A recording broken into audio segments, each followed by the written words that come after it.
নমস্কাৰ আপোনালোকে চাই আছে পিআই নিউজ আৰু পিআই নিউজে প্ৰতিটো মুহূৰ্তৰ খবৰ আজি দি থৈ গৈছোঁ যে প্ৰয়াত প্ৰাক্তন অসমৰ মুখ্যমন্ত্ৰী তৰুণ গগৈ পঞ্চভূতত বিলীন হৈ গ'ল আৰু পঞ্চভূতত বিলীন হৈ যোৱাৰ পিছতো তেখেতৰ সৃষ্টিৰাজিৰ বাবে আজি মৰিও অমৰ হৈ আছে। আপুনি মই বা অথবা যিসকল ব্যক্তি আজি অনুষ্ঠানটো বা মোৰ খবৰটো শুনি আছে বা বাৰ্তাটো শুনি আছে, আপোনাৰো এদিন মৃত্যু স্বাভাৱিক, মোৰো মৃত্যু স্বাভাৱিক। কিন্তু জন্ম মৃত্যুৰ সন্ধিক্ষণত কিছুমান ব্যক্তিয়ে এনেকুৱা কিছুমান কাম কৰি যায় যিসমূহ কামক সমাজে স্বীকৃতি দিয়ে, আৰু সমাজে স্বীকৃতি দিয়া কামসমূহ যদি আপুনি কৰে বা কৰিবলৈ চেষ্টা কৰে, তেতিয়াহ'লে আপোনালোকৰ মৃত্যুৰ পিছতো আপোনালোকে অমৰ হৈ থাকে। আপোনালোকৰ মৃত্যুত ফুলৰ দলিচা পাৰি দিয়া হয়, আপোনালোকৰ মৃত্যুত কোৱা হয় পুষ্পাঞ্জলি জ্ঞাপন কৰি যিসকলে তেনেকুৱা ধৰণৰ কাম কৰে, মৃত্যুৰ সময়ত সেৱা জনাই শেষ শ্ৰদ্ধা দিবলৈ হেজাৰ হেজাৰ গুণমুগ্ধই ভিৰ কৰে। তেনেকুৱা এজন নেতা আছিল ৰাজনৈতিক ক্ষেত্ৰখনত প্ৰবল জাতীয়তাবাদী চিন্তা চৰ্চা কৰি ৰাষ্ট্ৰীয় দলত নেতৃত্ব লোৱা প্ৰয়াত তৰুণ গগৈ। সেইবাবে তৰুণ গগৈৰ মৃত্যুত এক গভীৰ শোক প্ৰদান কৰিছে ৰাজ্যৰ বিভিন্ন প্ৰান্তৰ বিভিন্ন ধৰণৰ ৰাজনৈতিক দলৰ নেতাৰ উপৰিও সাধাৰণ জনতাই। পুত্ৰ গৌৰৱ গগৈ কৰিলে মুখা অগ্নি, আৰু নৱগ্ৰহ শ্মশানতে সম্পূৰ্ণ দৈবিক নীতি নিয়ম অনুসৰিয়ে গৌৰৱ গগৈয়ে কৰিলে মুখা অগ্নি। গৌৰৱ গগৈ মুখা অগ্নি কৰিয়ে কি কৈছিল আৱেগিক হৈ মই আপোনালোকক শুনাই লৈছোঁ। গৌৰৱ গগৈ কৈছিল, মোৰ কোনো দুখ লগা নাই, মোৰ আত্মাই শান্তি পাইছিলে। কি কৈছিলে গৌৰৱ গগৈ শুনাই লৈছোঁ। প্ৰথমে তেওঁ তিতাবৰ যাবলৈ বিচাৰে। তিতাবৰ ৰাইজৰ প্ৰতি তেওঁৰ বেলেগ এটা মৰম আছে, সকলোৱে জানে। আৰু বহুত সময়ত তেওঁ গুৱাহাটীত অসুস্থ থকাৰ কাৰণে তেওঁ তিতাবৰ নোযোৱাৰ বাবে তেওঁ যথেষ্ট দুখিত আছিল। লগতে তেওঁৰ দ্বিতীয় আশা আছিল কি তেওঁ সমগ্ৰ অসমত ভ্ৰমণ কৰিবলৈ বিচাৰে। তেওঁ চিকিৎসকসকলক কৈছিল কি তেওঁ অসমৰ চাৰিওফালে যাবলৈ বিচাৰে। প্ৰথমে তিতাবৰ, পিছত তেওঁ ক'লে কি মই চাৰিওফালে যাবলৈ বিচাৰোঁ। আৰু তৃতীয় কথা তেওঁ ক'লে যে তেওঁ সংবাদমেল পাতি সাংবাদিকসকলৰ জৰিয়তে ৰাইজক তেওঁ এই অন্তিম সপোন জ্ঞাত কৰিবলৈ বিচাৰে। এই সপোন অধুৰা সপোন মই তেওঁৰ যুৱক হিচাপে, তেওঁৰ পুত্ৰ হিচাপে সম্পূৰ্ণ কৰিবলৈ বিচাৰোঁ। পৰিয়ালৰ ফালৰ পৰা সিদ্ধান্ত লোৱা গৈছে যে তেওঁৰ চিতাভস্ম আমি তিতাবৰলৈ লৈ যাম, আৰু একেৰাহে তেওঁৰ যে ইচ্ছা আছিল কি অসম তেওঁ ভ্ৰমণ কৰিবলৈ বিচাৰে, তেওঁ চিতাভস্ম আমি অসমৰ চাৰিওফালে ব্ৰহ্মপুত্ৰ, বাৰাক, উজনি, নামনি, নৰ্থ বেংক লৈ যোৱা এটা সিদ্ধান্ত লৈছোঁ। শেষত যদিও তেওঁৰ আমাৰ মাজত নাই, তেওঁৰ দি যোৱা শিক্ষা, আদৰ্শ, অসমৰ বাবে যি চিন্তা, অসমৰ নৱপ্ৰজন্মৰ বাবে যে সপোন আৰু আশা, গাঁৱৰ ক্ষেত্ৰত আগন্তুক দিনত গাঁৱৰ উজ্জ্বল ভৱিষ্যতৰ বাবে তেওঁৰ মনৰ যে কামনা আছিল, তেওঁ আমাৰ মাজত নাথাকিলেও তেওঁৰ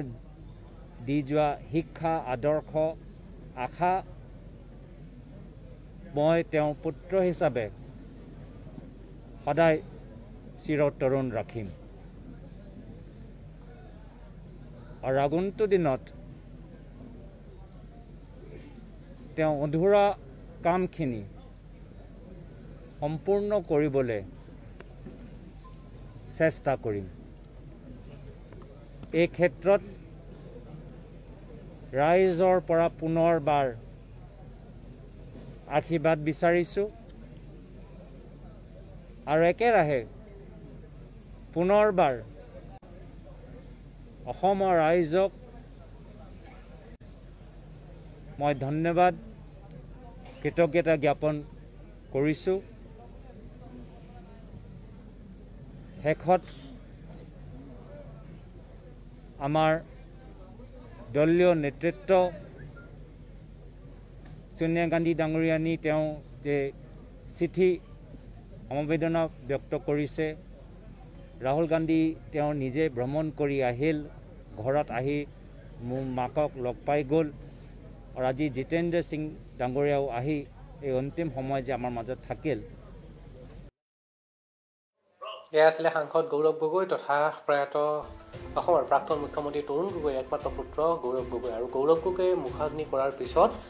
এনেধৰণে আৱেগিক হৈ কৈছিল যে মই শান্তিত আছোঁ আৰু মই হৃদয়ৰ পৰা শান্তি পাইছোঁ কাৰণ মোৰ দেউতা অৰ্থাৎ তৰুণ গগৈৰ প্ৰতি যি মৰম বা ভালপোৱা সামাজিকভাৱে দায়বদ্ধ লোকসকলে দেখুৱালে বা প্ৰতিটো দল নিৰ্বিশেষে বিৰোধী দল বা চৰকাৰে যেনেধৰণে সহায় কৰিলে তাত আপ্লুত হৈছে আৰু পৰৱৰ্তী পৰ্যায়ত তৰুণ গগৈৰ যি শেষ ইচ্ছা আছিল ৰাজ্যৰ ভিন্ন প্ৰান্তত তেখেতলোকে যোৱা আৰু তৰুণ গগৈৰ শেষ আশা পূৰণ কৰাৰ কথা কৈছিলে গৌৰৱ গগৈয়ে অস্থি লৈ যোৱাৰ কথা কৈছিলে ৰাজ্যৰ ভিন্ন প্ৰান্তত বা চিতা ভস্ম লৈ যোৱাৰ কথাও উল্লেখ কৰিছিলে গৌৰৱ গগৈ সমান্তৰালকৈ আজিৰ দিনটোত জ্যেষ্ঠ নেতা কংগ্ৰেছৰ ভূমিধৰ বৰ্মনো গৈ উপস্থিত হৈছিল আৰু ভূমিধৰ বৰ্মনে কৈছিল মৃত্যু যিহেতুকে স্বাভাৱিক মৃত্যু হ'বই গতিকে তৰুণ গগৈৰ মৃত্যুত গভীৰ শ্ৰদ্ধাঞ্জলি জ্ঞাপন কৰিছিল ভূমিধৰ বৰ্মনে আৰু একেৰাহে যদি চাওঁ 2001 চনৰ পৰা 2012 চনলৈকে এই সময়ছোৱাত বৰ্তমানৰ মন্ত্ৰী বিত্ত তথা স্বাস্থ্যমন্ত্ৰী হিমন্ত বিশ্ব শৰ্মাৰ লগত তৰুণ গগৈৰ মধুৰ সম্পৰ্ক বা মধুৰভাৱে কাম কৰাৰ অভিজ্ঞতা আছে আৰু এই অভিজ্ঞতাৰ কথাও মন্ত্ৰী হিমন্ত বিশ্ব শৰ্মাই আজিও তৰুণ গগৈ নচৰদে পঞ্চভূতত বিলীন হৈ থকাৰ সময়তো পিছতো মন্ত্ৰী হিমন্ত বিশ্ব শৰ্মাই আমাৰ সাংবাদিক বন্ধুসকলক কৈছিল আৰু তৰুণ গগৈক লগত কাম কৰাৰ অভিজ্ঞতাৰ কথা কৈছিল আৰু তৰুণ গগৈ যে প্ৰকৃতাৰ্থত এগৰাকী জাতীয়তাবাদী নেতা আছিল আৰু ৰাষ্ট্ৰীয় দলত থাকিলেও জাতীয়তাবোধ যে প্ৰবল আছিল গুপ্ত হত্যা প্ৰসংগত উচাকোট প্ৰসংগত কি কৈছিল তৰুণ গগৈ প্ৰসংগত হিমন্ত বিশ্ব শৰ্মাই আপোনালোকক শুনাই ল'ম আৰু আধুনিক যুগৰ খনিকৰৰ আখ্যাও দিছিল ডক্টৰ হিমন্ত বিশ্ব শৰ্মাই তৰুণ গগৈক মই শুনাই লৈছোঁ মন্ত্ৰী হিমন্ত বিশ্ব শৰ্মাৰ সেই মন্তব্য যে আধুনিক যুগৰ খনিকৰ হৈছে তৰুণ গগৈ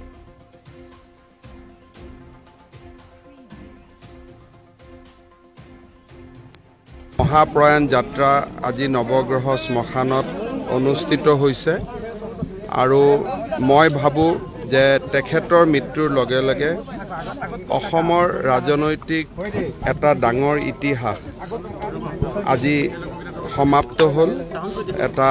ইংৰাজীত আমি যেনেকৈ কওঁ এণ্ড অৱ এ ইৰা চ' তৰুণ গগৈ ডাঙৰীয়া সঁচা অৰ্থত অসমৰ ৰাজনীতিৰ এটা যুগক প্ৰতিনিধিত্ব কৰিছিল তেখেতৰ মহাপ্ৰয়াণৰ লগে লগে অসমৰ ৰাজনীতিৰ এটা ডাঙৰ যুগৰ শেষ হ'ল বুলি মই অনুভৱ কৰোঁ আপোনাৰ লগত ব্যক্তিগত সম্পৰ্ক আছিল আৰু 50 বছৰতকৈ অধিক সময় আপুনি জিএমচি হৈ তেখেতৰ খবৰ লৈছিল আজি আপোনাৰ বাবেও আৱেগিক এটা দিন 1997 চনৰ পৰা বিশেষকৈ 2001 চনৰ পৰা 2012 চনলৈকে তেখেতৰ লগত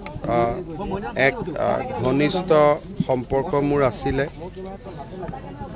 তেখেতৰ লগত কেইবাটাও অসমৰ ৰাজনীতি সমাজ জীৱনৰ কেইবাটাও গুৰুত্বপূৰ্ণ অধ্যায়ত তেখেতৰ লগত একেলগে কাম কৰাৰ সৌভাগ্য হৈছিলে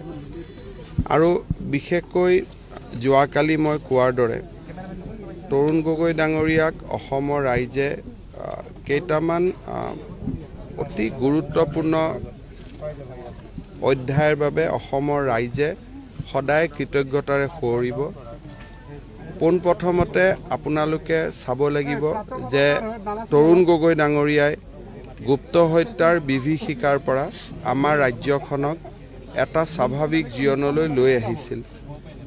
গধূলি মানুহ ঘৰত ওলাব নোৱাৰা পৰিৱেশ আছিল। গুৱাহাটী মহানগৰীৰ মাজত উষা কোৰ্টৰ দৰে কাহিনীয়ে আমাৰ এতিয়াও মানসপটত জিলিকি আছিলে। তৰুণ গগৈ ডাঙৰীয়াৰ নেতৃত্বত সেই স্বাভাৱিক জীৱন আমাৰ সমাজলৈ ঘূৰি আহিছিল। অসমৰ বিত্তীয় অৱস্থা য'ত আমি দিব পৰা নাছিলোঁ, সেই পৰিৱেশৰ পৰা তৰুণ গগৈ ডাঙৰীয়াৰ চৰকাৰৰ দিনত এক অৰ্থত কেন্দ্ৰীয় চৰকাৰৰ সমাহাৰতো ৰাজ্যিক কৰ্মচাৰীক দৰমহা দিয়াৰ এটা পৰ্যায়ত আমি উপনীত হৈছিলোঁ। ৰাষ্ট্ৰীয় গেমছ তৰুণ গগৈ ডাঙৰীয়াই যি সফলতাৰে অনুষ্ঠিত কৰিছিল, সি আমাৰ জাতীয় জীৱনৰ এক সোণোৱালী ক্ষণ আছিলে। বহু বছৰৰ মূৰত ক'ব গ'লে 1960 চনৰ পিছত যোৰহাটত মেডিকেল কলেজ স্থাপন গগৈ ডাঙৰীয়াৰ শাসনৰ এক সোণোৱালী অধ্যায় আছিলে। বিধ্বস্ত ৰাস্তা ঘাট পুনৰ নিৰ্মাণ আৰু এক প্ৰকাৰ ক'ব গ'লে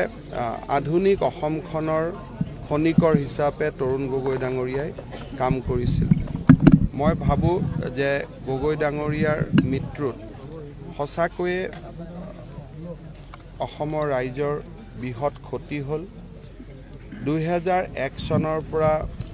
তেখেতৰ যি শাসন আছিলে,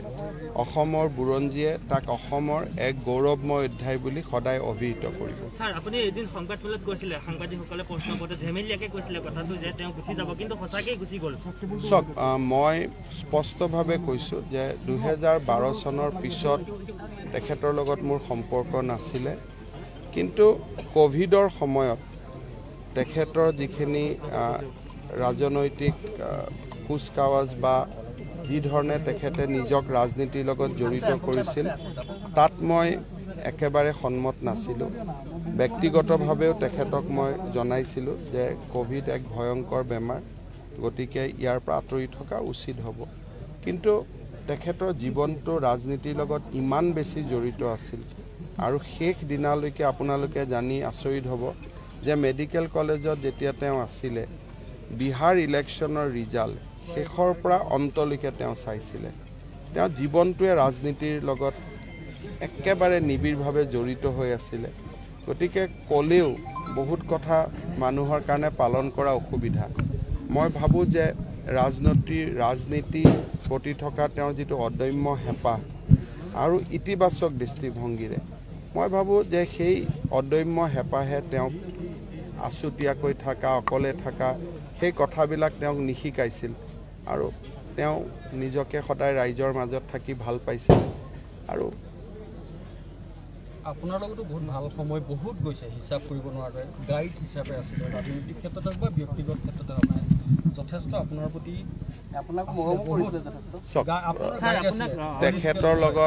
তেখেতৰ লগত মোৰ সম্পৰ্ক মিঠা আৰু তিতা দুয়োটাই আছিলে। 2001 চনৰ পৰা 2012 চনলৈকে মোৰ সম্পৰ্ক অত্যন্ত নিবিড় আছিলে আৰু এক প্ৰকাৰ ক'ব গ'লে তেওঁ জীৱনৰ প্ৰতিটো পল, প্ৰতিটো মুহূৰ্তৰ মই সাক্ষী আছিলোঁ। কিন্তু 2012 চনৰ পৰা মোৰ কথা বতৰাও নহৈছিলে, লাহে লাহে কথা বতৰাও কমি গৈছিলে আৰু সেইটো এটা আন এটা অধ্যায়, যাক মই আজি তাৰ বিষয়ে পাতিব খোজা নাই। ৰাজনৈতিক জীৱনত যিধৰণে শেহতীয়াভাৱে শত্ৰু হৈ গৈছিল, বহুত ৰাজনৈতিক সভাসমূহত বহুত কথা ক'বলগীয়া আছিল, কিন্তু ক'ভিড হোৱাৰ পিছৰ পৰা আজিলৈকে আপুনি যিধৰণে জড়িত হৈ পৰিলে, যিখিনি ভাষ্য আপুনি কৈছে মনৰ, এই গোটেই প্ৰক্ৰিয়াটো মানুহৰ জীৱনৰ ব্যক্তিগত সম্পৰ্ক এফালে থাকে। যদি মোক কোনোবাই সোধে যে তেতিয়া মই তৰুণ গগৈ ডাঙৰীয়াক দুই ধৰণে বিবেচনা কৰিম। 2001 চনৰ পৰা 12 চনলৈ তেওঁ এজন প্ৰবল জাতীয়তাবাদী আৰু প্ৰবল ৰাষ্ট্ৰবাদী আছিল। 2012 চনৰ পিছত তেখেতৰ ৰাজনীতিয়ে মূৰ সলাইছিলে আৰু তেওঁ সাংবাদিক মেলত কৈছিলে যে তেতিয়া আৰু এতিয়া একে নহয়। গতিকে মই তেওঁ জীৱনৰ যিটো অধ্যায়ৰ লগত জড়িত আছিলোঁ, সেই অধ্যায়টোত তেওঁ NRCৰ সৃষ্টি কৰা আন বহু ধৰণে আমাৰ জাতীয় জীৱনৰ স্বাৰ্থ ৰক্ষা কৰাৰ বাবে নিজক আহুতি দিয়া, বিশেষকৈ তেওঁৰ মুখত 1911 চনত 1951 চন সময়সীমা হওক তেনেকুৱা কথাও মোৰ লগত ব্যক্তিগতভাৱে আলোচনা হৈছিল। এক অসমক ভাল পোৱা এক প্ৰবল জাতীয়তাবাদী আৰু ৰাষ্ট্ৰবাদী চিন্তাধাৰা তেওঁ অধিকাৰী আছিল। তেওঁ মোক সদায় কৈছিলে যে অসমৰ আমাৰ যিখিনি সমস্যা আছে তেওঁ অসম চুক্তিৰ সময়ৰ পৰাই অসমীয়া ৰাইজৰ লগত থাকি সেই সমস্যাবিলাকৰ তেওঁ বিশ্লেষণ কৰিছিলে। কিন্তু 12 চনৰ পিছত তেওঁৰ ৰাজনীতিটো মূৰ সলাইছিলে, মোৰো জীৱনলৈ মোৰ সলনি পৰিৱৰ্তন হৈছিল। গতিকে 12ৰ পৰা 20 চনৰ যি 8 বছৰ, সেই 8 বছৰৰ লগত মই জড়িতও নাছিলোঁ বা সেই সময়ত কথা বতৰা বেলেগ আছিল। কিন্তু ব্যক্তিগত জীৱনৰ কথা বাদ দিয়ক, অসমৰ জাতীয় জীৱনৰ প্ৰতি আৰু অসমখনৰ প্ৰতি তৰুণ গগৈ ডাঙৰীয়াৰ যি আকাশ সমান অৱদান, তাক অসমৰ ইতিহাসে সদায় মই নিশ্চিত যে সঠিক শুদ্ধভাৱে মূল্যাংকন কৰিব। 2001 চনৰ আগৰ অসম আৰু 2001 চনৰ পিছৰ অসম, যিখন প্ৰাণ চলা অসম, জীৱন্ত অসম, প্ৰাণৱন্ত অসম, সেইখন অসমৰ ৰূপকাৰ খনিকৰ হিচাপে তৰুণ গগৈ ডাঙৰীয়াক অসমৰ ইতিহাসে সদায় মূল্যাংকন কৰে। ব্যক্তিগত কথা মই এইকাৰণে নকওঁ, যে ব্যক্তিগত কথা ক'ব গ'লে তাৰ কথা বতৰাবিলাক অলপ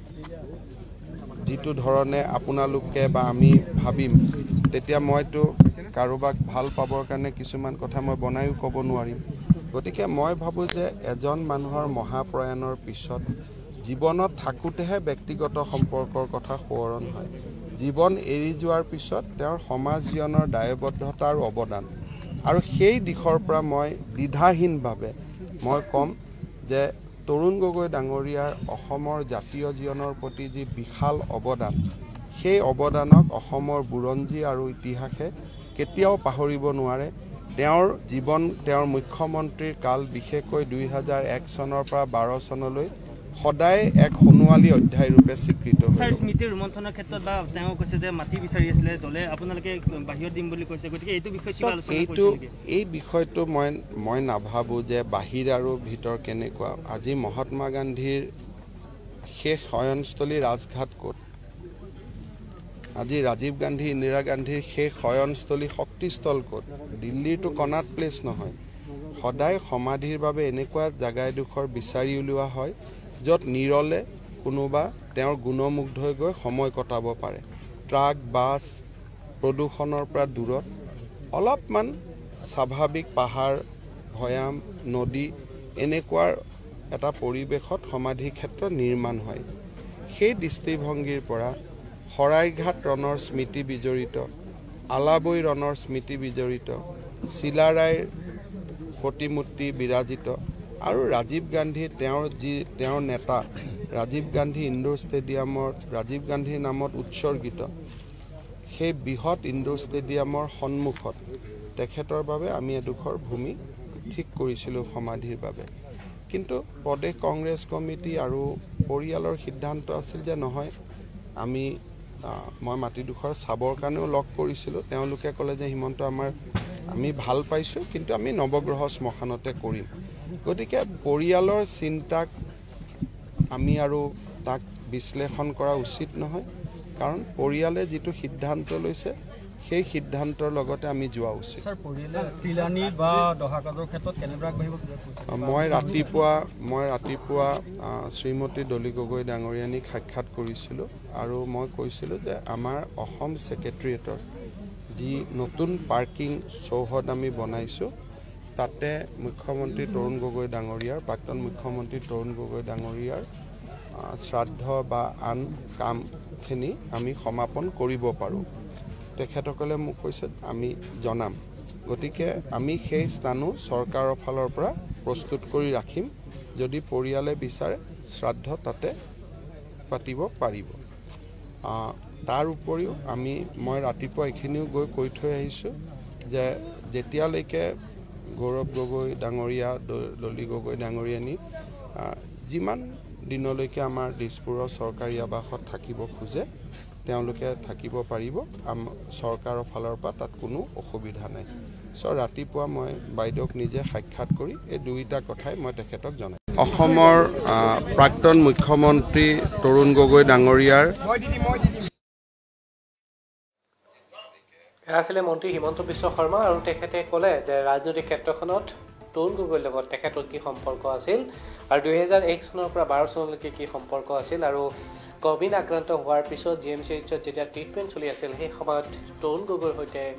হিমন্ত বিশ্ব শৰ্মাৰ কি সম্পৰ্ক আছিল এক মুহূৰ্তত আৱেগগধুৰ হৈ পৰিছিল মন্ত্ৰী হিমন্ত বিশ্ব শৰ্মাৰ আৰু হিমন্ত বিশ্ব শৰ্মাৰ সৈতে তৰুণ গগৈৰ বহু গভীৰ আৰু নিবিড় মুহূৰ্ত ৰাজনৈতিক ক্ষেত্ৰখনত আমি 2001 চনৰ পৰা 12 চনৰ যদি সময়সীমাত চাওঁ তেতিয়াহ'লে দেখোঁ যে এক মধুৰ সম্পৰ্ক আছিল আজি মন্ত্ৰী হিমন্ত বিশ্ব শৰ্মাই যিখিনি মন্তব্য আগবঢ়ালে কোনো ধৰণৰ কাট নোহোৱাকৈ আপোনালোকক দেখালোঁ আৰু এই মুহূৰ্তত মই দেৱব্ৰত শইকীয়াই বিৰোধী দলৰ দলপতি অৰ্থাৎ কংগ্ৰেছৰ দলপতি দেৱব্ৰত শইকীয়াই কি মন্তব্য আগবঢ়াইছিল কংগ্ৰেছত তৰুণ গগৈ বিহীন এটা অভিভাৱক নোহোৱা হৈ যোৱা বুলি কৈছিল আৰু কংগ্ৰেছৰ শিবিৰৰ এনেকুৱা এজন জ্যেষ্ঠ বয়সীয়াল নেতা যিজন নেতাৰ অভাৱ সহজে পূৰণ কৰিব নোৱাৰিব বুলি আক্ষেপ কৰিছিল দেৱব্ৰত শইকীয়াৰ মন্তব্য আপোনালোকক শুনাই লৈছোঁ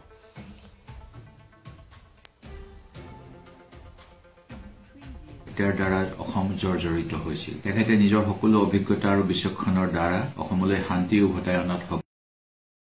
শ্ৰদ্ধেয় তৰুণ গগৈ ডাঙৰীয়াই ইহলীলা সম্বৰণ কৰাৰ লগে লগে ভাৰতীয় জাতীয় কংগ্ৰেছে এজন জ্যেষ্ঠ নেতাক হেৰুৱালে লগতে আমাৰ দৰে অসমৰ কংগ্ৰেছ কৰ্মীসকলে এজন মাৰ্গদৰ্শক তথা প্ৰীতিসুলভ পুৰুষ হেৰুৱালো অসম প্ৰদেশ কংগ্ৰেছ কমিটিৰ সভাপতি হিচাপে কাৰ্যনিৰ্বাহ কৰাৰ উপৰিও গগৈ ছাৰে নিখিল ভাৰত কংগ্ৰেছ কমিটিৰ বহু গুৰুত্বপূৰ্ণ পদবী অলংকৃত কৰিছিল আৰু মৃত্যু পৰ্যন্ত তেখেত কংগ্ৰেছ ৱৰ্কিং কমিটিৰ সদস্য আছিল গগৈ ছাৰ দুবাৰকৈ কেন্দ্ৰীয় মন্ত্ৰীসভাৰ সদস্য আছিল আৰু তেখেতৰ সকলোতকৈ ডাঙৰ কৃতিত্ব হ'ল যে একমাত্ৰ তেখেতে অসমৰ 3বাৰকৈ মুখ্যমন্ত্ৰী হিচাপে কাৰ্যনিৰ্বাহ কৰিবলৈ সক্ষম হৈছিল 2001 চনত যেতিয়া গগৈ ছাৰে প্ৰথমবাৰৰ বাবে অসমৰ মুখ্যমন্ত্ৰীৰ দায়িত্ব হাতত লৈছিল তেতিয়া অসম এটা ডাঙৰ অৰ্থনৈতিক সংকটৰ সন্মুখীন হৈছিল উগ্ৰপন্থীৰ উপদ্ৰৱ তথা গুপ্ত হত্যাৰ দ্বাৰা অসম জৰ্জৰিত হৈছিল তেখেতে নিজৰ সকলো অভিজ্ঞতা আৰু বিচক্ষণৰ দ্বাৰা অসমলৈ শান্তি উভতাই অনাত সক্ষম হ'ল আৰু ৰাজ্যখনক অৰ্থনৈতিক সুস্থিৰতা আৰু উন্নয়নৰ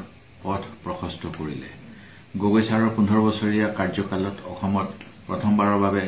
4-লেনযুক্ত ৰাষ্ট্ৰীয় ঘাইপথ নিৰ্মাণ হ'ল 3খনকৈ নতুন চিকিৎসা মহাবিদ্যালয় স্থাপন হ'ল দিছপুৰত নতুন সচিবালয় চৌহদ স্থাপন হ'ল তেখেতে সংস্কৃতি আৰু ক্ৰীড়াৰ ক্ষেত্ৰকো অৱহেলা কৰা নাছিল অসমত প্ৰথমবাৰৰ বাবে ৰাষ্ট্ৰীয় গেমছৰ আয়োজন গগৈ ছাৰৰ দিনতেই হৈছিল সুধাকণ্ঠ ডক্টৰ ভূপেন হাজৰিকাৰ স্মৃতিত ক্ষিপ্ৰতাৰে গুৱাহাটীত এক সমাধিস্থল তেখেতৰ পৃষ্ঠপোষকতাত নিৰ্মাণ কৰা হৈছিল 2016 চনত মই যেতিয়া কংগ্ৰেছ বিধায়িনী দলৰ নেতা হিচাপে নিৰ্বাচিত হলো তেতিয়া সদনৰ ভিতৰত গগৈ ছাৰ মোৰ দাঁতিতে বহিছিল আৰু সেইবাবে তেখেতৰ বিষয়ে মই আৰু কিছু নতুন কথা জানিবলৈ সক্ষম হলো তেখেতে কেতিয়াবা সদন চলি থাকোতে কোনো এটা নিৰ্দিষ্ট বিষয়ক লৈ সদনত নিজৰ বক্তব্য ৰখাৰ ইচ্ছা প্ৰকাশ কৰিছিল আৰু তেতিয়া আমাৰ বিধায়িনী দলৰ বাবে আছুতীয়াকৈ ৰখা নিৰ্ধাৰিত সকলোখিনি সময় তেখেতক সংৰক্ষণ কৰি আমি তেখেতৰ বক্তব্য আগবঢ়োৱাৰ সুযোগ দিছিলোঁ মই মন কৰিছিলোঁ তেখেতে নিজৰ বক্তব্যৰ কথাখিনি মনত ৰাখিব পৰাকৈ সুন্দৰকৈ এখন বগা কাগজত নোট কৰি আনে আৰু গোটেইখিনি ৰাইজক কয়